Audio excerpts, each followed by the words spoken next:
एक बड़े बड़े शहरों के इक्के गाड़ी वालों की जुबान के कोड़ों से जिनकी पीठ छिल गई है और कान पक गए हैं, उनसे हमारी प्रार्थना है कि अमृतसर के बम्बू काट वालों की बोली का मरहम लगावें। जब बड़े बड़े शहर की चौड़ी सड़कों पर घोड़े की पीठ चाबुक से धुनते हुए इक्के वाले कभी घोड़े की नानी से अपना निकट संबंध स्थिर करते हैं, कभी राह चलते पैदलों की आंख को न होने पर तरस खाते हैं, कभी उनके पैरों की उंगलियों को पैरों को चीतकर अपने ही को सताया हुआ बताते हैं और संसार भर की ग्लानि, निराशा और शोभ के अवतार बने नाक की सीध चले जाते हैं। तब अमृतसर में उनकी बिरादरी वाले तंग चक्रादार गलियों में हर एक लट्ठी वाले के ठहरकर शब्र का समुंदर उमाड़कर बेचो खालसा जी, हटो भाई जी, ठहरना भाई, आने दो लल्ला जी, हटो बाछा कहते हुए सफेद फेटो खच्चरों और बथ को गन्ने, खोमचे और भारे वाले के जंगल में से राह खेते हैं। क्या मजाल है कि जी और साहब बिना सुने किसी का हट ना पड़े। यह बात नहीं कि उनकी जीभ चलती नहीं, पर मीठी छुरी की तरह महीन मार करती है। यदि कोई बुढ़िया बार बार चितौनी देने पर भी लीक से नहीं हटती, तो उनकी वचनावली के ये नमूने हैं। हट जा जीने जोगिए, हट जा कर्मा वालिए, हट जा पुत्ता प्यारिए, बच जा लंबी वालिए। समष्टि में उनके अर्थ हैं, तू जीने योग्य है, तू भाग्य वाली है, पुत्रों को प्यारी है, लंबी उम्र तेरे सामने है, तू क्यों मेरे पहिए के नीचे आ जाना चाहती है, बच जा। ऐसे बम्बू काट वालों के बीच में होकर एक लड़का और एक लड़की चौक की ओर दुकान पर आ मिले। उसके बालों और उसके ढीले सुतने से जान पड़ता था कि दोनों सिख हैं। वह अपने मामा की केस धोने के लिए दही लेने आया था और यह रसोई के लिए बढ़िया। दुकानदार एक परदेसी से गुथ रहा था जो सिर भर गीले पापड़ों की गट्ठी को गिने बिना हटता न था। तेरे घर कहाँ है? मंगरे में। और तेरे माझे में। यहाँ कहाँ रहती है? अत्तर सिंह की बैठक में। वो मेरे मामा होते हैं। इस तरह से लड़का और लड़की के बीच बातचीत शुरू हो जाती है। मैं भी मामा के यहाँ आया हूँ। उनका घर गुरु बाजार में है। इतने में दुकानदार निपटा और उनका सौदा देने लगा। सौदा लेकर दोनों साथ साथ चले। कुछ दूर जाकर लड़के ने मुस्कुराकर पूछा, तेरी कुड़माई हो गई? इस पर लड़की कुछ आंखें चढ़ाकर धत कहकर दौड़ गई और लड़का मुंह देखता सा रह गया। दूसरे तीसरे दिन सब्जी वाले के यहाँ, दूध वाले के यहाँ अकस्मात दोनों मिल जाते हैं। महीना भर यही हाल रहा। 2-3 बार लड़के ने फिर पूछा, तेरी कुड़माई हो गई? उत्तर में वही धत मिला। एक दिन जब फिर लड़के ने वैसी ही हंसी में चिढ़ाने के लिए पूछा, तो लड़की लड़के की संभावना के विरुद्ध बोली, हाँ हो गई। तब लड़का बोला कि कब हुई? मुझे तो बता देती। कल देखते नहीं यह रेशम से कड़ा हुआ शाल? कल ही तो हुई है मेरी कुड़माई। लड़की भाग गई। लड़के ने घर की राह ली। रास्ते में एक लड़के को मोरी में ढकेल दिया। एक छावड़ी वाले के दिन भर की कमाई खोई। एक कुत्ते पर पत्थर मारा और गोभी वाले के ठेले पर दूध उड़ेल दिया। सामने नहाकर आती हुई किसी वैष्णवी से टकराकर अंधे की उपाधि पाई। तब कहीं जाकर वो लड़का घर पहुंचा।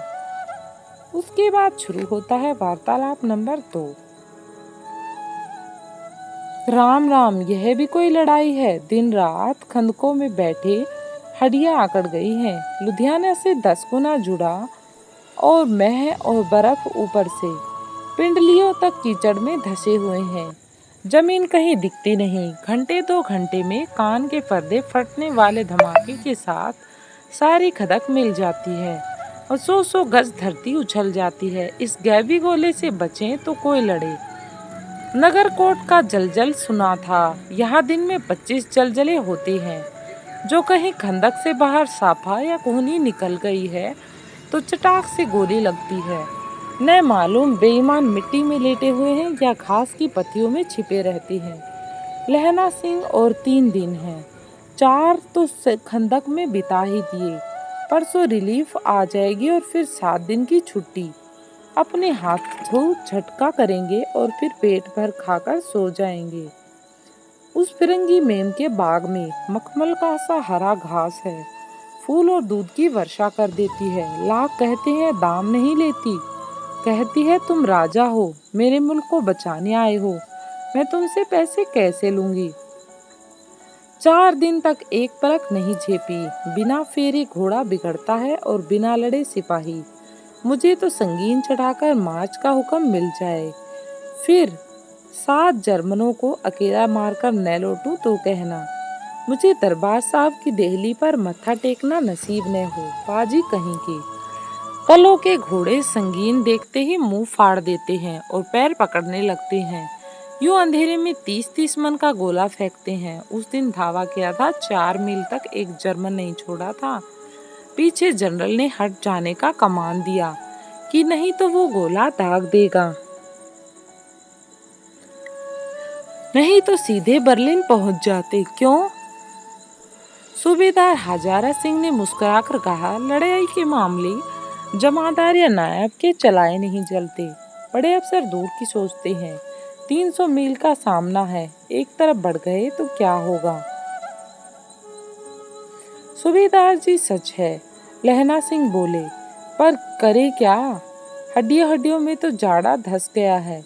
सूर्य निकलता नहीं और खाई में दोनों तरफ से चंबे की बावलियों के से सोते झर रहे हैं। एक धावा हो जाए तो गर्मी आ जाए, अब करे क्या। आदमी उठा, सिगड़ी में कोले डाल, वजीरा तुम 4 जने बाल्टियां लेकर खाई का पानी बाहर फेंको। लहना सिंह शाम हो गई, खाई के दरवाजे का पहरा बदल दे। यह कहते हुए सूबेदार सारी खंदक में चक्कर लगाने लगा। वजीरा सिंह पलटन का विदूषक था, बाल्टी में गंदा पानी भरकर खाई के बाहर फेंकता हुआ बोला, मैं पाधा बन गया हूँ, करो जर्मनी के बादशाह का तर्पण। इस पर सब खिलखिला पड़े और उदासी के बादल फट गए।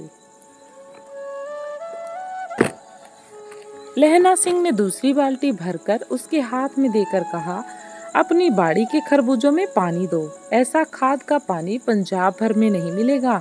हाँ, देश क्या है, स्वर्ग है। मैं तो लड़ाई के बाद सरकार में से 10 गुआ जमीन यहाँ मांग लूंगा और फलों के बूटे लगाऊंगा।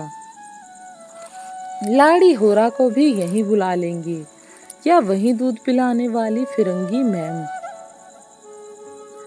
चुप कर, यहाँ वालों को शर्म नहीं है बिल्कुल भी। देश देश की चाल है, आज तक मैं इसे समझा न सका कि सिख तंबाकू नहीं पीते, वह सिगरेट देने में हट करती है, ओठों पर लगाना चाहती है और मैं पीछे हटता हूँ, सो समझती है कि राजा बुरा मान गया, अब मेरे मुल्क के लिए लड़ेगा नहीं। अच्छा, अब बोध सिंह कैसा है?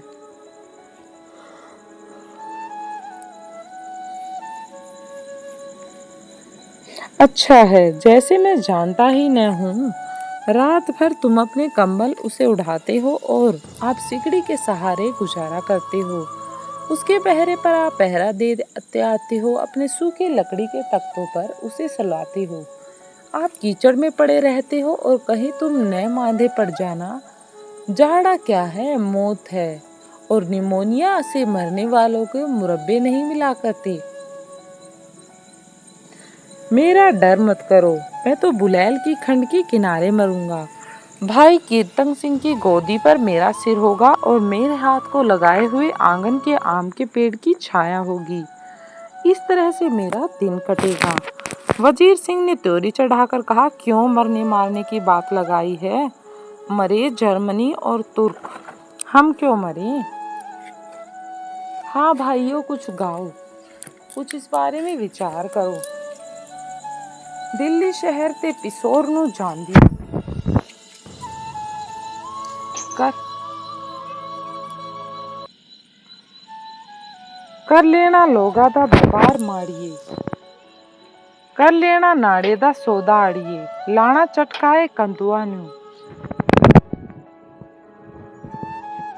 कद्दू बने वे मजेदार गोरिए। इस तरह से वो गाना गाने लगते हैं। हुन लाना चटाका कंदुए ने। फूल लाना चटाका कद्दुए ने कौन जानता था कि दाढ़ियों वाले घरभरी सिख ऐसे लुच्चों का गीत गाएंगे। पर सारी खंदक इस गीत से गूंज उठी और सिपाही फिर ताजे हो गए, मानो 4 दिन से सोते हो और मौज ही करते रहे हों। ऐसा उत्साह उनके अंदर भर गया था। उसके बाद दृश्य शुरू होता है 3।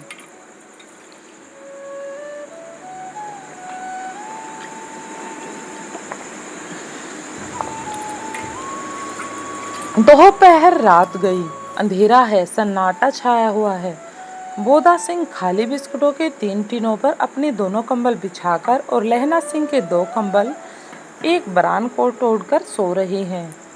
लहना सिंह पहरे पर खड़ा हुआ है, एक आंख खाई के मुंह पर है और एक बोधा सिंह के दुबले शरीर पर।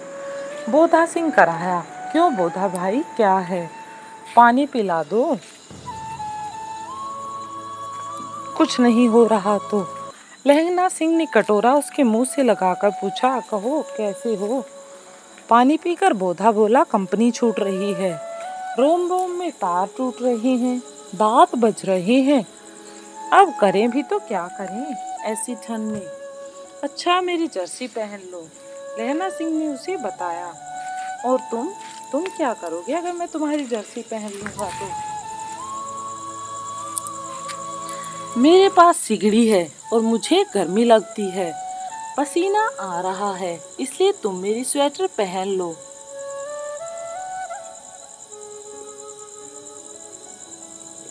ना मैं नहीं पहनता, 4 दिन से तुम मेरे लिए। हाँ याद आई, मेरे पास दूसरी गरम जर्सी है, आज सवेरे ही आई है, विद्यालय से मैम बुन बुन कर भेज रही हैं, गुरु उनका भला करी। यूं कहकर लहना अपना कोट उतारकर जर्सी उतारने लगा। सच कहते हो और नहीं झूठ?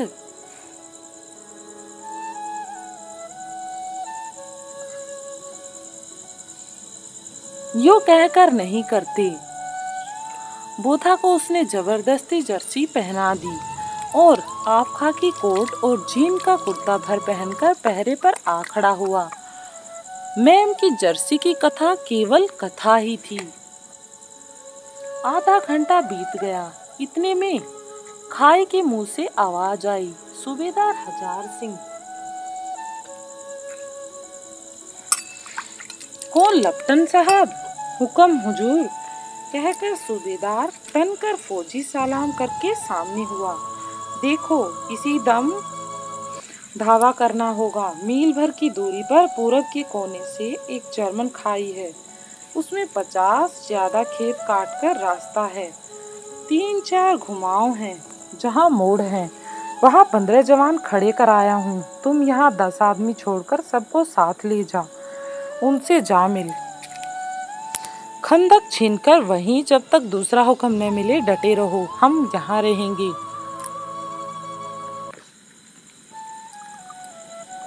उसने कहा, जो हुक्म। चुपचाप सब तैयार हो गए।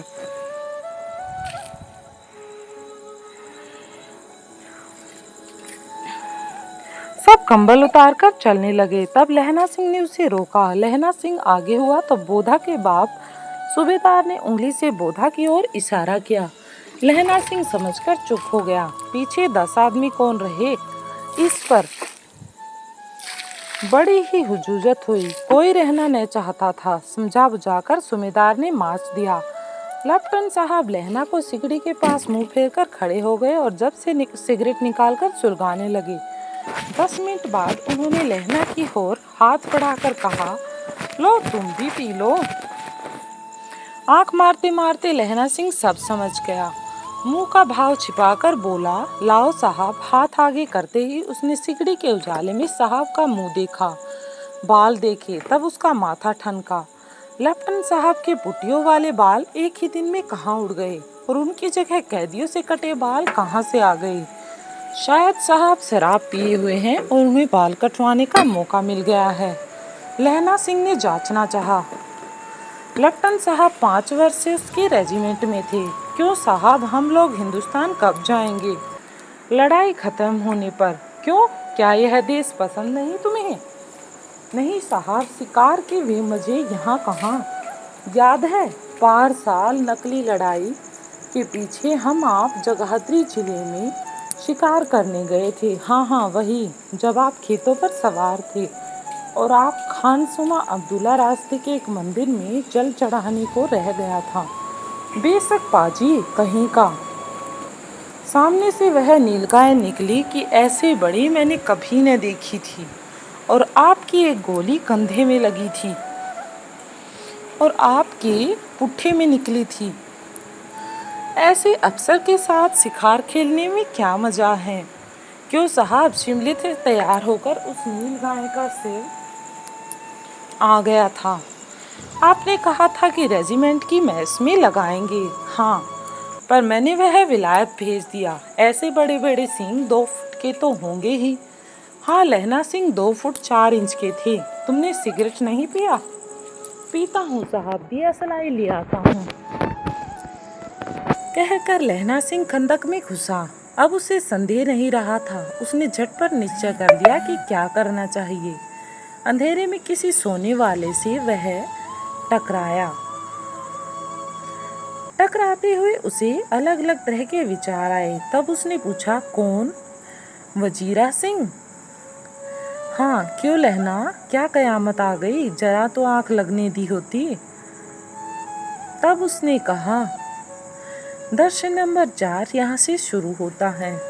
अरे कयामत ही आ गई, होश में आओ। और लेफ्टिनेंट साहब की वर्दी पहनकर आई है। अब बताओ करें क्या?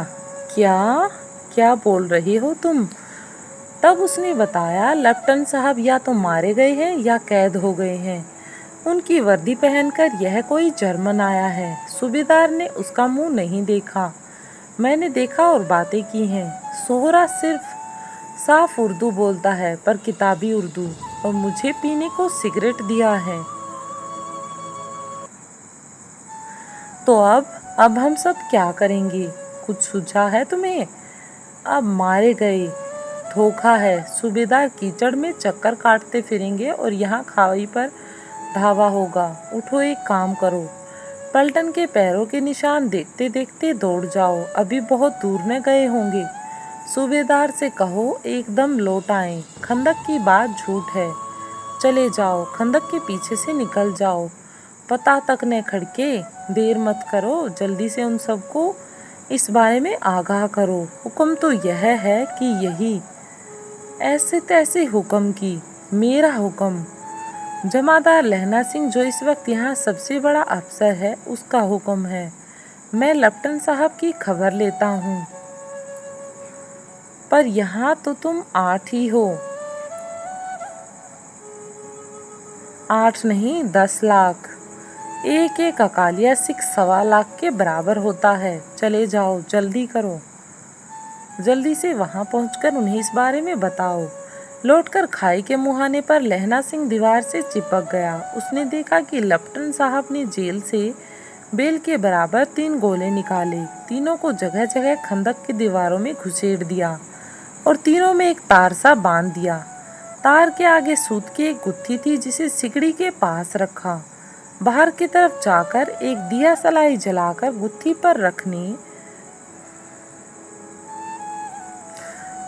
वाला था। बिजली की तरह दोनों हाथों से उल्टी बंदूक को उठाकर लहना सिंह ने साहब की कोहनी पर तान कर दे मारा। धमाके के साथ साहब के हाथ से दिया सलाई गिर पड़ी। लहना सिंह ने एक कुंदा साहब की गर्दन पर मारा और साहब आंख मीन गोट कहते हुए चित हो गए। लहना सिंह ने तीनों गोले बीनकर खंदक के बाहर फेंके और साहब को घसीटकर सिगड़ी के पास लेटाया। जेबों की तलाशी ली। 3-4 लिफाफे और एक डायरी निकालकर उन्होंने अपनी जेब के हवाले कर दिए और इस तरह से उसने लहना सिंह के समझदारी का परिचय दिया। साहब की मूर्छा हटी। लहना सिंह हंसकर बोला, क्यों लेफ्टिनेंट साहब, मिजाज कैसा है? आज मैंने बहुत बातें सीखी। यह सीखा कि सिख सिगरेट पीते हैं। यह सीखा कि जगाधरी के जिले में नील गायें होती हैं और उनके 2 फुट 4 इंच के सींग होते हैं। यह सीखा कि मुसलमान खानसामा मूर्तियों पर जल चढ़ाते हैं और यह लपटन साहब खोते पर चढ़ते हैं। पर यह तो कहो, ऐसी साफ उर्दू कहाँ से सीख आए? हमारे लपटन साहब तो बिना डैम के 5 लफ्ज भी नहीं बोला करते थे। लहना ने पतलून की जेबों की तलाशी नहीं ली थी। साहब ने मानो जाड़े से बचने के लिए दोनों हाथ जेब में डाले। लहना सिंह कहता गया, चालाक तो बड़े हो, पर मांझे का लहना इतने बरस लपटन साहब के साथ रहा है, उसे चकमा देने के लिए 4 आंखें चाहिए। 3 महीने हुए एक तुर्की मौलवी मेरे गांव आया था। औरतों को बच्चे होने के ताबीज़ बांटता था और बच्चों को दवाई देता था। चौधरी के बड़ के नीचे मझा बिछाकर हुक्का पीता रहा और कहता था कि जर्मन वाले बड़े पंडित हैं। वेद पढ़ पढ़ कर उसमें से विमान चलाने की विद्या जान गए। गौ को नहीं मारते, हिंदुस्तान में आ जाएंगे तो गौ हत्या बंद कर देंगे। मंडी के बानियों को बहकाता कि डाकखाने से रुपया निकाल लो, सरकार का राज्य जाने वाला है। डाक बाबू पोलूराम भी डर गया था। मैंने मुल्ला जी की दाढ़ी मूंद दी और गांव के बाहर निकाल कर कहा कि जो मेरे गांव में अब पैर रखा तो साहब की जेब में से पिस्तौल चली और लहना की जांग में गोली लगी। इधर लहना की हेनरी मार्टिन की 2 फायरों ने साहब की कपाल क्रिया रोक दी। धड़ाका सुनकर सब दौड़ आए। बोधा चिल्लाया, क्या हुआ?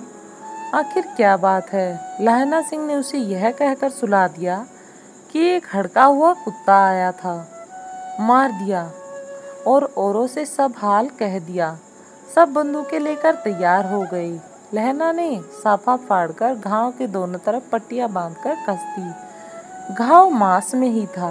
पट्टियों के कसने से लहू निकलना बंद हो गया था। इतने में 70 जर्मन चिल्लाकर खाई में घुस पड़े। सिखों की बंदूकों की बाढ़ ने पहले धावे को रोका, दूसरे को रोका, पर यहाँ तो थे 8 लहना सिंह। लहना सिंह तक तक कर मर रहा था। अब खड़ा था और लेटे हुए था और वे 70 अपने मुर्दा भाइयों के शरीर पर चढ़कर जर्मन आगे घुस आते थे। थोड़े से मिनटों में ही अचानक आवाज आई, वाहेगुरु जी की फतेह, वाहेगुरु जी का खालसा। और धड़ाधड़ बंदूकों के फायर जर्मन की पीठ पर पड़ने लगे। ऐन मौकों पर जर्मन 2 चाकी के पाटों के बीच आ गया। पीछे से सूबेदार हजार सिंह के जवान आगे बरसाते थे और सामने लहना सिंह के साथियों के संगीन चल रहे थे। पास आने पर पीछे वालों ने भी संगीन पिरोना शुरू कर दिया।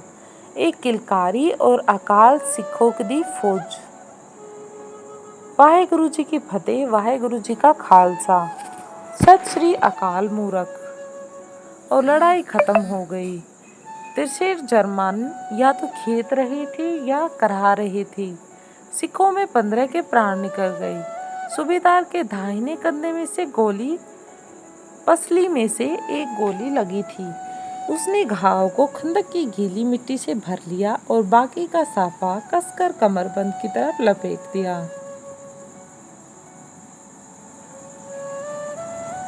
किसी को खबर न हुई कि लहना को दूसरा घाव भारी घाव लगा है। लड़ाई के समय चांद निकल आया था, ऐसा चांद जिसके प्रकाश में संस्कृत कवियों का दिया हुआ शनि नामक सार्थक हो जाए। और हवा ऐसी चल रही थी जैसे बाण भट्ट की भाषा में दंत वीणोपदेशाचार्य कहलाती। वजीरा सिंह कह रहा था कि कैसे मन भर फ्रांस की भूमि पर मेरे बूटों से चिपक रही थी। जब मैं दौड़ा दौड़ा सूबेदार के पीछे गया, सूबेदार और लहना सिंह से सारा हाल सुन और कागजात पाकर वे उसकी तुरंत बुद्धि की सराह रहे थे और कह रहे थे कि तू न होता तो आज सब मारे जाते। इस लड़ाई की आवाज़ 3 मील दाहिने की ओर खाई वालों ने सुन ली। उन्होंने पीछे टेलीफोन कर दिया था। वहां से झटपट 2 डॉक्टर और 2 बीमार ढोने की गाड़ियां ले चले थे। फील्ड अस्पताल नजदीक था। सुबह होते होते वहां पहुंच के आएंगे, इसलिए मामूली पुट्ठी बांधकर एक गाड़ी में घायल लिटाया गया और दूसरी में लाशें रखी गई। सूबेदार ने लहना सिंह की जांघ में पट्टी बंधवानी चाही, पर उसने यह कहकर टाल दिया कि थोड़ा घाव है। सवेरे देखा जाएगा। बोधा सिंह जवर में लहना को छोड़कर सूबेदार जाते नहीं थे। यह देख लहना ने कहा, तुम्हें बाधा की कसम। और सूबेदार ने जी की सौगंध, जो इस गाड़ी में न चलो। और तुम क्या हुक्म चाहते हो? मेरे लिए वहां पहुंचकर गाड़ी भेज देना, और जर्मन मुर्दों के लिए भी तो गाड़ियां आती होंगी। मेरा हाल बुरा नहीं है। देखते नहीं मैं खड़ा हूँ, वजीर सिंह मेरे पास ही है और हम अपने को मैनेज कर लेंगे। अच्छा, पर बोधा गाड़ी पर लेट गया। भला आप भी चढ़ जाओ। सुनिए तो, सूबेदारनी होरा का चिट्ठी लिखो तो मेरी मत्था टेकना लिख देना। अब जब घर जाओ तो कह देना कि मुझसे जो उसने कहा था वह मैंने कर दिया। जैसा वो चाहती थी ऐसा ही हुआ है। गाड़ियाँ चल पड़ी थी। सूबेदार ने चढ़ते चढ़ते लहना का हाथ पकड़कर कहा, तन्ने मेरे और बोधा के प्राण बचाए हैं। लिखना कैसा? साथ ही घर चलेंगे। अपनी सूबेदारनी को तू ही कह देना उसने क्या कहा था। अब आप गाड़ी पर चढ़ जाओ। मैंने जो कहा वह लिख देना और कह भी देना। इसके अलावा मुझे कुछ नहीं चाहिए। गाड़ी के जाते लहना लेट गया। वजीरा पानी पिला दे और मेरा कमरबंद खोल दे। तर हो रहा हूँ। अब बेचैनी बढ़ती जा रही है। दर्शन नंबर 5 शुरू होता है।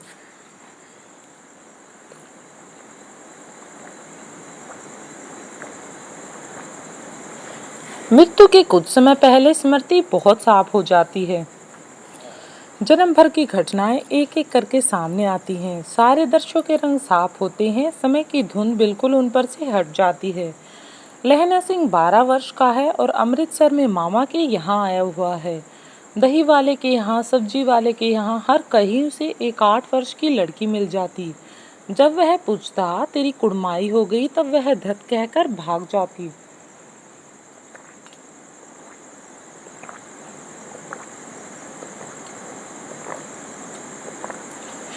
एक दिन उसने उससे वैसे ही पूछा कि तेरी कुड़माई हो गई, तो उसने कहा हाँ कल हो गई। देखते नहीं ये रेशम के फूलों वाला शालू। सुनते ही लहना सिंह को दुख हुआ, क्रोध हुआ। क्यों हुआ? वजीरा सिंह पानी पिला दी। 25 वर्ष बीत गए। अब लहना सिंह नंबर 77 राइफल्स में जमादार हो गया है। उस 8 वर्ष की कन्या का ध्यान ही न रहा। न मालूम वह कभी मिली थी या नहीं। 7 दिन की छुट्टी लेकर जमीन के मुकदमे की पैरवी करने वह अपने घर गया। वहाँ रेजिमेंट के अफसर की चिट्ठी मिली कि फौज लाम पर जाती है, फौरन चले आओ। साथ ही सूबेदार हजारा सिंह की चिट्ठी मिली, मैं और बोधा सिंह भी लाम पर जाते हैं, लौटते हुए हमारे घर होते आना, साथ ही चलेंगे। सूबेदार का गांव रास्ते में पड़ता था और सूबेदार उसे बहुत चाहता था। लहना सिंह सूबेदार के यहाँ पहुंचा। जब चलने लगे तब सूबेदार बेड़े में से निकल कर आया। बोला, लहना, सूबेदारनी तुमको जानती है, बुलाती है, जा मिला। लहना सिंह भीतर पहुंचा। सूबेदारनी मुझे जानती है? कब से? रेजिमेंट के क्वार्टरों में तो कभी सूबेदार के घर के लोग नहीं रहे नहीं। दरवाजे पर जाकर मत्था टेकना, कहा। असीम सुनी लहना सिंह चुप।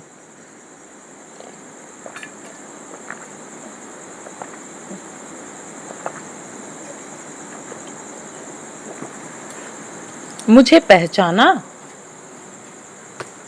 तब उसने कहा, नहीं। तेरी कुड़माई हो गई धत, कल हो गई। देखते नहीं रेशमी बूटों वाला साल है अमृतसर में। भाव की मुस्कुराहट से मूर्छा खुली, करवट बदली, पसली का घाव बह निकला और धीरे धीरे बहता ही जा रहा था। वजीरा पानी पिला, उसने कहा था, और वजीरा उसे बार बार पानी पिला रहा था। लेकिन अब तो प्राण छूटने ही वाले थे। सौपन चल रहा था। सूबेदारनी कह रही थी, मैंने तेरे को आते ही पहचान लिया। एक काम कहती हूँ, मेरे तो भाग फूट गए। सरकार ने बहादुरी का खिताब दिया है, लायलपुर में जमीन दी है। आज नमक हलाली का मौका आया है, पर सरकार ने हम तीमियों को एक घगरिया पलटन क्यों न बना दी, जो मैं भी सूबेदार जी के साथ चली जाती। एक बेटा है, फौज में भर्ती उसे एक ही वर्ष हुआ है, उसके पीछे 4 और हुए, पर एक भी न जिया। सूबेदारनी रोने लगी। अब दोनों जाते हैं। मेरे भाग तुम्हें याद है, एक दिन तांगे वाले का घोड़ा दही वाले की दुकान के पास बिगड़ गया। तुमने उस दिन मेरे प्राण बचाए थे। आप घोड़े की लातों में चल गए थे और मुझे उठाकर दुकान के तख्ते पर खड़ा कर दिया। ऐसे ही इन दोनों को बचाना, यह मेरी भिक्षा है। तुम्हारे आगे आंचल पसारती हूँ। रोती रोती सूबेदारनी ओबरी में चली गई। लहना भी आंसू पोंछता हुआ बाहर आया।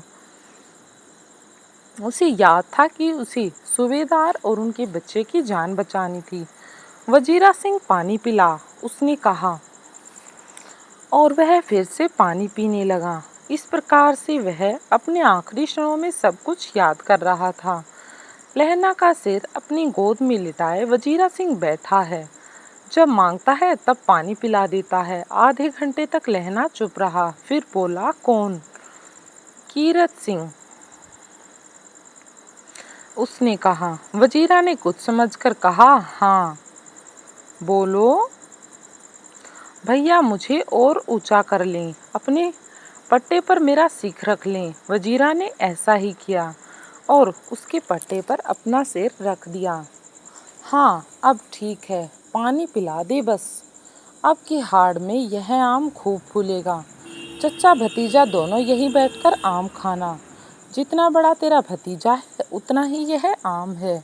जिस महीने उसका जन्म हुआ था उस महीने में मैंने इसे लगाया। सूची मैदानों में घाव से भरा नंबर 76।